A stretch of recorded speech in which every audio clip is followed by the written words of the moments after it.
l'une des choses qu'on envie, beaucoup d'autres pays européens, qu'on envie à l'Allemagne, c'est son système politique qui est fortement décentralisé. Vous, qui vivez ici depuis quelques années, vous êtes arrivé ici en 2010, si je ne m'abuse. Donc, vous avez pu vérifier cette décentralisation, cette forme de gouvernement en Allemagne. Est-ce que vous pensez qu'effectivement, c'est une réalité, cette décentralisation-là, et cela a un impact sur la qualité de vie, de développement de ce pays? Ouais, je dirais que la force de l'Allemagne Oui. est, n'est-ce pas, sur le principe fondamental, le fédéralisme. Oui. Hein, donc, là, l'exercice des pouvoirs étatiques, Oui. ou bien l'implémentation, ou bien la vision de l'État relève tout simplement des Länder.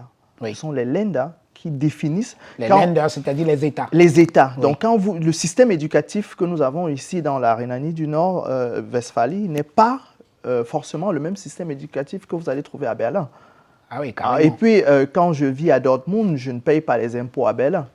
Donc, chaque État, donc chaque Länder, ils ont leur constitution qui tient compte des spécificités de la région. De la région, oui.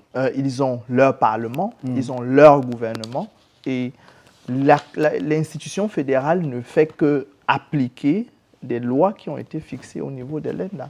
Donc, quand vous arrivez à Dortmund, vous avez tout ici. Hein.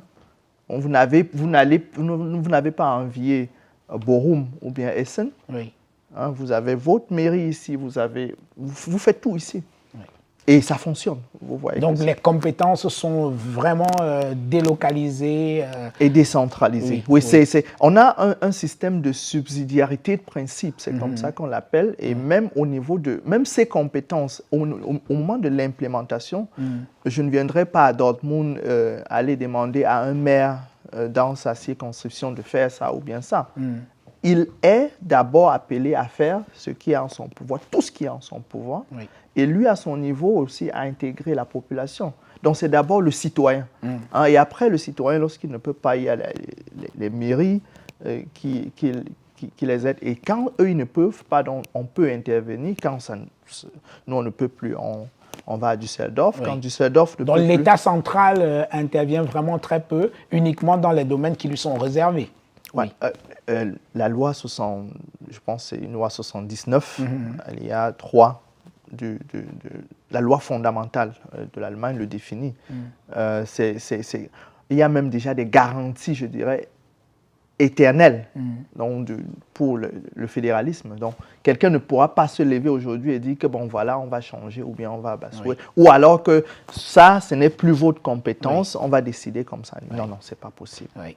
Donc, c'est carrément dans le marbre, personne ne peut modifier cela. Non, pour une modification, il faut une majorité absolue. Oui.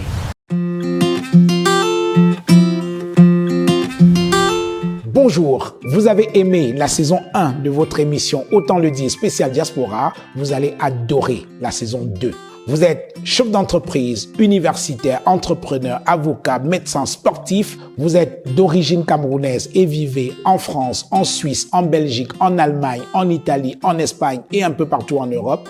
L'équipe de Naya TV vient à votre rencontre en décembre 2022. Parlez-nous de vous, racontez-nous votre trajectoire et inspirez la jeunesse camerounaise. Inscrivez-vous et retrouvons-nous bientôt.